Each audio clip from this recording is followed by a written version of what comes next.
വയനാട്ടിൽ UDF സ്ഥാനാർത്ഥി പ്രിയങ്ക ഗാന്ധിയും പാലക്കാട്ട് UDF സ്ഥാനാർത്ഥി രാഹുൽ മാങ്കൂട്ടത്തിലും ചേലക്കരയിൽ LDF സ്ഥാനാർത്ഥി UR പ്രദീപിനും മിന്നും വിജയം. വയനാട്ടിൽ വ്യക്തമായ ആധിപത്യം കാഴ്ചവെച്ചായിരുന്നു തുടക്കം മുതൽ പ്രിയങ്കയുടെ തേരോട്ടം. പാലക്കാട് ത്രില്ലടിപ്പിച്ച് ലീഡ് നില മാറിമറിഞ്ഞെങ്കിലും ഒടുവിൽ വമ്പൻ വിജയത്തിലേക്ക് രാഹുൽ എത്തി. ഷാഫിയുടെ ഭൂരിപക്ഷം മറികടന്നാണ് രാഹുലിന്റെ വിജയം.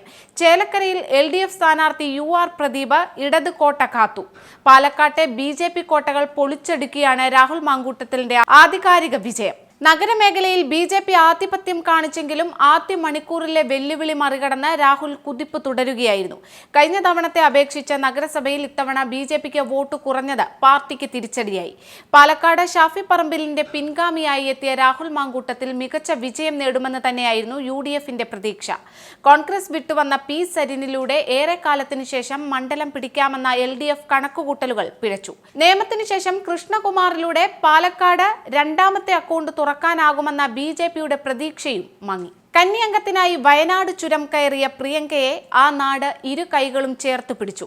ആ സ്നേഹസ്പർശം പ്രിയങ്കയ്ക്ക് നൽകിയത് 4,08,036 എന്ന സ്വപ്ന ഭൂരിപക്ഷം. 2024 ലോക്സഭാ തിരഞ്ഞെടുപ്പിൽ സഹോദരൻ രാഹുൽ ഗാന്ധി നേടിയ ഭൂരിപക്ഷത്തെ മറികടക്കുന്നതായി പ്രിയങ്കയുടെ അരങ്ങേറ്റം. വയനാടിന്റെ ചരിത്രത്തിലെ ഏറ്റവും ഉയർന്ന ഭൂരിപക്ഷങ്ങളിൽ രണ്ടാമത്തേത്.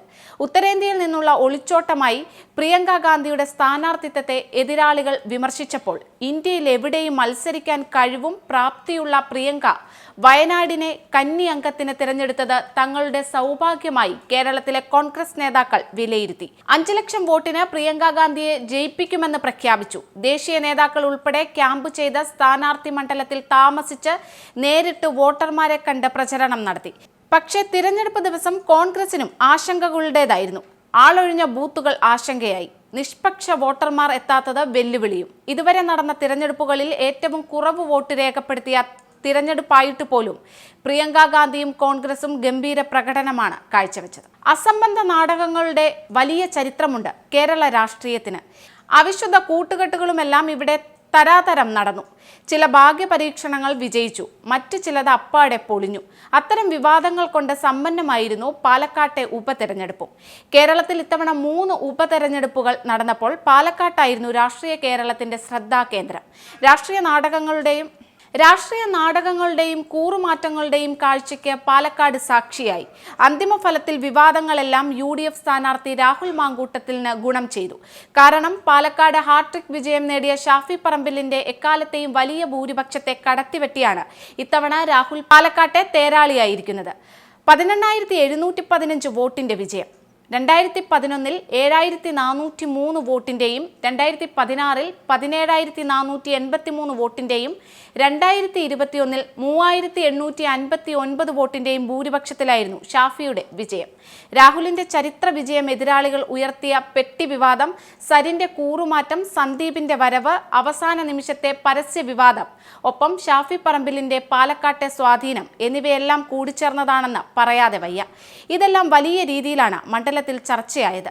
വടകരയിൽ ഷാഫിയെ ജയിപ്പിച്ചാൽ പാലക്കാട്ട് BJPയെ ജയിപ്പിക്കുമെന്ന ധാരണയിലാണ് ഷാഫി വടകരയ്ക്ക് എത്തിയതെന്നായിരുന്നു ലോക്സഭാ തെരഞ്ഞെടുപ്പ് കാലത്ത് CPM പറഞ്ഞത്. പക്ഷേ ഉപതെരഞ്ഞെടുപ്പ് ഫലം വന്നപ്പോൾ കഴിഞ്ഞ തവണ ശ്രീധരൻ ഉണ്ടാക്കിയ മുന്നേറ്റം പോലും കൃഷ്ണകുമാറിന് ഉണ്ടാക്കാൻ സാധിച്ചില്ല.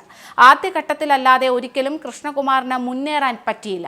രാഹുലിനെ സ്ഥാനാർത്ഥിയാക്കി എന്നതുകൊണ്ട് മാത്രമായിരുന്നു അന്നുവരെ CPMനെയും മുഖ്യമന്ത്രിയെയും സോഷ്യൽ മീഡിയയിൽ നിർത്തിപ്പൊരിച്ച ഡോക്ടർ P സരിൻ ഒറ്റ നിമിഷം കൊണ്ട് കളം മാറി LDFനൊപ്പം ചേർന്ന് സ്ഥാനാർത്ഥിയായത്.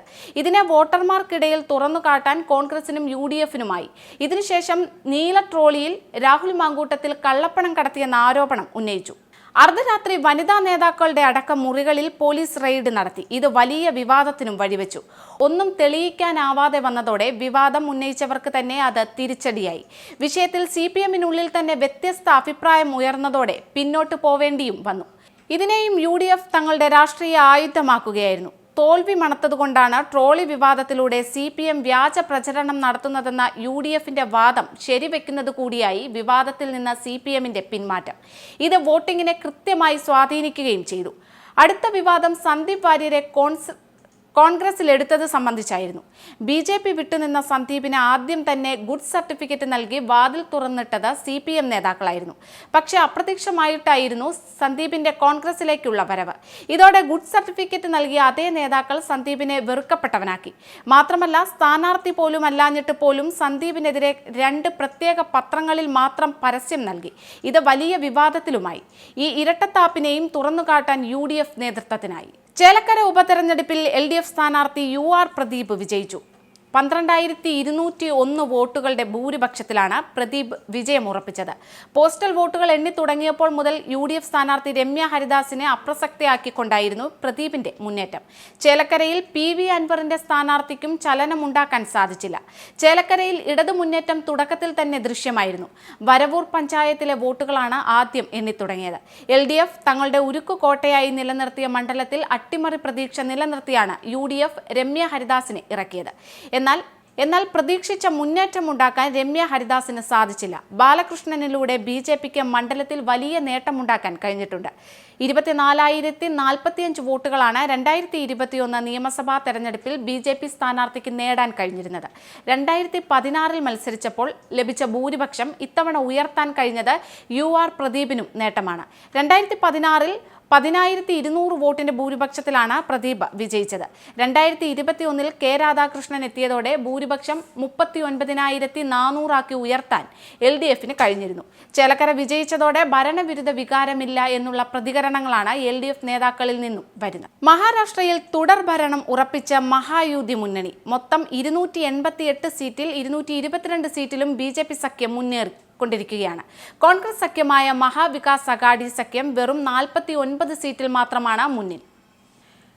കോൺഗ്രസ് സഖ്യമായ മഹാവികാസ് അഘാഡി സഖ്യം വെറും 49 സീറ്റിൽ മാത്രമാണ് മുന്നിൽ. BJPയാണ് ഏറ്റവും കൂടുതൽ നേട്ടമുണ്ടാക്കിയത്. മത്സരിച്ച 148 സീറ്റുകളിൽ 124ലും BJP ലീഡ് ചെയ്തു. ദേവേന്ദ്ര ഫട്നാവിസ് അടക്കം മത്സരിച്ച മുൻനിര നേതാക്കളെല്ലാം ബഹുദൂരം മുന്നിലാണ്. BJP സഖ്യകക്ഷികളായ ഏക്നാഥ് ഷിൻഡെയുടെ ശിവസേനയും അജിത് പവാറിന്റെ NCPയും മുന്നേറി. ഇതോടെ ലോക്സഭയിലേറ്റ തിരിച്ചടിയുടെ നാണക്കേടും മാറ്റാനായി. ഷിൻഡെ ശിവസേന മത്സരിക്കുന്ന 81ൽ 55ലും അജിത് പവാറിന്റെ NCP 59ൽ 38ലും മുന്നിലാണ്. അതേസമയം 101 സീറ്റുകളിൽ മത്സരിച്ച കോൺഗ്രസ് 20 എണ്ണത്തിൽ മാത്രമാണ് മുന്നിൽ നിൽക്കുന്നത്. ശരത് പവാറിന്റെ NCP 86ൽ 19ലും താക്കറെ സേന 95ൽ 13ലും മുന്നിലാണ്. ഉദ്ധവ് താക്കറെയ്ക്ക് കനത്ത തിരിച്ചടിയാണ് തെരഞ്ഞെടുപ്പിൽ ഉണ്ടായത്. യഥാർത്ഥ ശിവസേന തങ്ങളാണെന്ന് തെളിയിക്കാനാണ് താക്കറെ ശിവസേന അരയും തലയും മുറുക്കി രംഗത്തെത്തിയത്. എന്നാൽ മത്സരത്തിൽ കനത്ത തിരിച്ചടിയാണ് അവർക്കുണ്ടായത്. മത്സരിച്ച 95 സീറ്റിൽ 13 എണ്ണത്തിൽ മാത്രമാണ് അവർക്ക് മുന്നേറാൻ കഴിഞ്ഞത്. ശക്തി കേന്ദ്രമായ മുംബൈയിൽ പോയി തിരിച്ചടിയുണ്ടായി. ബുധനാഴ്ച അവസാനിച്ച പോളിംഗിൽ 65.1% പോളിംഗാണ് രേഖപ്പെടുത്തിയത്. സമീപകാലത്തെ ഏറ്റവും ഉയർന്ന പോളിംഗാണ് മഹാരാഷ്ട്രയിൽ ഉണ്ടായത്. ജാർഖണ്ഡിൽ ഇന്ത്യ മുന്നണി വിജയത്തിലേക്ക് നീങ്ങുകയാണ്. മൊത്തം 81 സീറ്റിലേക്ക് നടന്ന തെരഞ്ഞെടുപ്പിൽ ഇന്ത്യ മുന്നണി 48 സീറ്റിൽ മുന്നിൽ നിൽക്കുകയാണ്. 31 സീറ്റിൽ NDA സഖ്യവും മുന്നിൽ നിൽക്കുന്നു. കർണാടകയിൽ ഉപതെരഞ്ഞെടുപ്പ് നടന്ന 3 സീറ്റിലും വിജയം നേടി കോൺഗ്രസ്. ചന്നപട്ടണയിൽ CP യോഗേശ്വർ, സണ്ടൂരിൽ E അന്നപൂർണ, ശിവഗാമിൽ യൂനസ് പഠാൻ എന്നിവരാണ് വിജയിച്ചത്. കോൺഗ്രസ് മികച്ച മുന്നേറ്റം നടത്തിയപ്പോൾ BJPക്കും JDSനും കനത്ത തിരിച്ചടിയാണ് ലഭിച്ചിരുന്നത്. പ്രതീക്ഷിച്ച വിജയമെന്നും ഗ്യാരണ്ടികൾ താഴെത്തട്ടിൽ ഫലം കണ്ടെന്നും ഉപമുഖ്യമന്ത്രി DK ശിവകുമാർ പ്രതികരിച്ചു. എന്നാൽ BJP JDS നേതൃത്വങ്ങൾ മൗനത്തിലാണ്. വീണ്ടും തോറ്റതോടെ നിഖിൽ കുമാരസ്വാമിയുടെ രാഷ്ട്രീയ ഭാവി തന്നെ ചോദ്യചിഹ്നത്തിലായിരിക്കുകയാണ്. സുരക്ഷിതമായ സീറ്റുകളിൽ മത്സരിച്ചിട്ട് പോലും നിന്ന 3 തെരഞ്ഞെടുപ്പുകളിലും നിഖിൽ തോൽവിയറിഞ്ഞു. കുമാരസ്വാമി വെച്ചൊഴിഞ്ഞ ചന്നപട്ടണ മണ്ഡലത്തിൽ നിന്നാണ് നിഖിൽ ഇത്തവണ മത്സരിച്ചത്. നിഖിലിനെ NDA സ്ഥാനാർത്ഥിയാക്കിയതിൽ പ്രാദേശിക BJP നേതൃത്വത്തിന് കടുത്ത അതൃപ്തി ഉണ്ടായിരുന്നു. പ്രതിഷേധിച്ച് BJP വിട്ട് കോൺഗ്രസിൽ ചേർന്ന CP യോഗേശ്വറാണ് മണ്ഡലത്തിൽ വിജയം നേടിയത്. 4 വട്ടം മുൻ മുഖ്യമന്ത്രി ബസവരാജ് ബൊമ്മയെ ജയിപ്പിച്ച ശിവഗാവും BJPയെ കൈവിട്ടു. ബസവരാജ് ബൊമ്മയുടെ മകൻ ഭാരത് ബൊമ്മയാണ് പരാജയപ്പെട്ടത്. ന്യൂനപക്ഷ വോട്ടർമാരുടെ ശക്തമായ ഏകീകരണവും മണ്ഡലം ഉപേക്ഷിച്ച ബൊമ്മയുടെ നടപടിയും BJPക്ക് തിരിച്ചടിയാണെന്നാണ് വിലയിരുത്തൽ. സണ്ടൂരിൽ കോൺഗ്രസ് സ്ഥാനാർത്ഥി E അന്നപൂർണയാണ് വിജയം നേടിയത്. ബെല്ലാരി MP ആയി തെരഞ്ഞെടുക്കപ്പെട്ടപ്പോൾ മണ്ഡലം വെച്ചൊഴിഞ്ഞ തുക്കാറാമിന്റെ ഭാര്യയാണ് E അന്നപൂർണ. കർണാടക നിയമസഭയിൽ ഇതോടെ കോൺഗ്രസിന്റെ അംഗസംഖ്യ 136ൽ നിന്ന് 138 ഉയർന്നു. NDA സഖ്യത്തിന്റെ അംഗസംഖ്യ 85-ൽ നിന്നും 83-ആയി കുറഞ്ഞിട്ടുമുണ്ട്.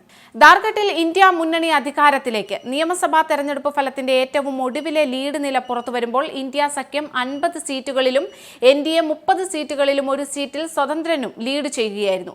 ഭരിക്കാനുള്ള മാന്ത്രിക സംഖ്യ 41 ആണ്. അതേസമയം തെരഞ്ഞെടുപ്പിൽ വലിയ നേട്ടമുണ്ടാക്കി തേജസ്വി യാദവിന്റെ രാഷ്ട്രീയ ജനതാദൾ സംസ്ഥാനത്ത് മത്സരിച്ച 6 സീറ്റുകളിൽ 5-ലും RJD സ്ഥാനാർത്ഥികൾ മുന്നിട്ട് നിൽക്കുകയായിരുന്നു. 6 സീറ്റിലും മത്സരിച്ചത് BJP സ്ഥാനാർത്ഥികൾക്കെതിരെയാണെന്ന പ്രത്യേകതയും ഉണ്ട്. 2019-ലെ നിയമസഭാ തെരഞ്ഞെടുപ്പിൽ ഒരു സീറ്റിൽ മാത്രമാണ് പാർട്ടി സ്ഥാനാർത്ഥി ജയിച്ചത്. ഛത്ര സീറ്റിൽ സത്യാനന്ദ് ഭക്തയാണ് ജയിച്ചത്. നിലവിൽ ദിയോഘർ മണ്ഡലത്തിൽ പാർട്ടിയുടെ സുരേഷ് പാസ്വാൻ 19,581 വോട്ടുകൾക്കാണ് മുന്നിട്ട് നിന്നിരുന്നത്. BJPയുടെ സിറ്റിംഗ് MLA നാരായൺ ദാസാണ് പിന്നിൽ.